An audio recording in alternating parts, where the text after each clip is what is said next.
Welcome to the AI Hub, a podcast for AI-driven side hustles designed for IT professionals like you. From cutting-edge AI tools to practical, no-nonsense tips, each episode brings you closer to turning tech into income. Tune in to discover smart and sustainable ways to boost your career and income with AI. Welcome back to AI Hub, your source for all things AI. I'm Larry, and today we're diving into something that's really got me thinking lately. Ooh, sounds intriguing. So, picture this right. Imagine making a movie, something like Avengers, Endgame, with all the amazing visuals and effects, but instead of spending like $1 gazillion. Yeah, that budget was insane. Exactly. What if you could use AI to do it for a fraction of the cost? That's what's got me hooked. AI video generation. It's changing everything. It really is a game changer. Hi, everyone. I'm Amanda, and I'm here to help break down some of the latest developments. And some of these developments are seriously mind-blowing. Like, have you heard about Google's VO2? They just revealed the pricing, and, it's causing quite a stir. Yeah, 50 cents a second for video. That's definitely got people talking. 50 cents a second. Yeah. Now, that might sound like a lot at first, but think about it. That's $30 a minute. Or a whopping $1,800 for a full hour of footage. Which, okay, I know is still a chunk of change, but compared to traditional filmmaking costs, it's practically pennies. Right. Remember, Avengers, Endgame. That film cost something like $32,000 per second to make. Per second. Google's own researchers pointed that out. Suddenly, VO2's pricing seems a lot more appealing. Right? It puts things in perspective, that's for sure. And here's the thing. Even with AI, filmmakers aren't going to use every single second of footage they generate. You still have editing, adding music, fine-tuning things. It's not just a push-button, make movie situation. Exactly. It's a tool to enhance the process, not replace human creativity altogether. And that's really important to remember. Absolutely. But Google isn't the only player in this game, right? There's OpenAI with their Sora model. Oh, yeah. Sora's making waves, too. It's a whole other approach, really. Because they're not charging per second for Sora. It's bundled with their ChatGPT Pro subscription, which is, $200 a month? That's right. So it's a different model altogether. VO2 seems to be focused on those shorter, super high-quality clips. While Sora seems more geared towards longer-form content creation.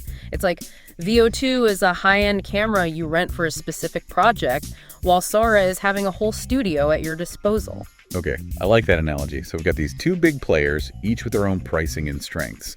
But the big question is, what does this mean for the average person? Yeah. Like, not all of us are trying to direct the next blockbuster. That's the real question, isn't it? Is this the start of a whole new era in filmmaking? Will we be seeing, AI-generated cat videos everywhere we look online? Well, that's a thought. It's fascinating to consider the possibilities and maybe a little bit scary too, right? Definitely some food for thought there. And speaking of fascinating, it really makes you wonder about, the ripple effects, right? Like what happens to all the jobs in film and video production? That's what I'm thinking. Like all those, what are they called? Gaffers? No, that's not right. Gaffers are for lighting. Right, lighting. See, this is why I have you here. But seriously, what about all the directors, the editors, the special effects artists? If AI starts taking over these roles? It's a valid concern. I mean, we've already seen how automation has changed other industries. Yeah, for better or for worse. Exactly. But, I think it's important to remember that new technology often creates new jobs too. Think about it. Okay. Maybe this frees up creative people to focus on the things AI can't replicate. The storytelling, the emotion, the human element. Right. Like AI can make a technically perfect video, but can it make you feel something? Can it capture the nuances of human experience? That's the question. And honestly, I think that's where humans will always have the edge. You're right. I hadn't thought about it like that. It's not just about replacing jobs. It's about changing how we work. Exactly. Like, imagine being able to use AI to quickly test out different ideas or create rough cuts in a fraction of the time. Or think about small businesses who suddenly have access to high-quality video marketing tools that were previously out of reach. It's like AI becomes a collaborator. Yeah. A tool to help us push creative boundaries even further.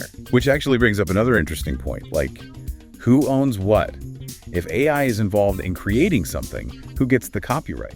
Ooh, yeah, the question of authorship gets even more complicated. How do we credit both human and artificial intelligence? It's uncharted territory, legally speaking. Right, and those are the kinds of things we need to start figuring out now before things get too far ahead of us. Absolutely. We need to embrace the potential of AI, but also be aware of the potential risks. Totally. Knowledge is power, as they say. And speaking of knowledge, this whole conversation makes me wonder, What's that? well, if AI can generate stunning visuals and even tell stories, does that somehow diminish human creativity? Or is there something fundamentally different about what we bring to the table? That is a deep question, Larry. There are definitely arguments on both sides. Some people believe that true creativity requires human emotion, lived experience. The things that make us, well, Exactly. But then there's the other side of the coin. Maybe AI actually pushes us to be more creative. Like, we have to find ways to stand out, to really lean into what makes us unique. it's like competition breeds innovation, right? I like that. It's not about AI replacing us, but inspiring us to evolve, to explore what it means to be creative in a world where AI can create too. Wow, that's a really interesting way to think about it. This has been a great conversation, Amanda. I feel like we've just scratched the surface of AI video generation. Me too. It's a field that's evolving so rapidly, it's hard to keep up, but that's part of what makes it so exciting. And for everyone listening, if you're as fascinated by AI as we are, make sure you subscribe to AI Hub for even more deep dives into the world of AI. We'll keep you updated on all the latest developments, that's for sure. So to wrap things up, let's leave you with a question to ponder. You know, if the cost of AI video creation keeps dropping, like we're seeing with VO2, how will that change what we see every day? I mean, will we be swimming in AI-generated content online? Is that a good thing? A bad thing? Or maybe somewhere in between. Who knows? It really makes you wonder what our visual landscape is going to look like in a few years. Right. And that's where you come in, listeners. We want to hear your thoughts. What do you think about all this?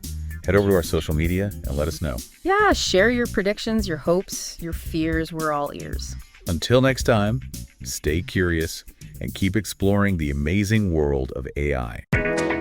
Welcome to the AI Hub, a podcast for AI-driven side hustles designed for IT professionals like you. From cutting-edge AI tools to practical, no-nonsense tips, each episode brings you closer to turning tech into income. Tune in to discover smart and sustainable ways to boost your career and income with AI.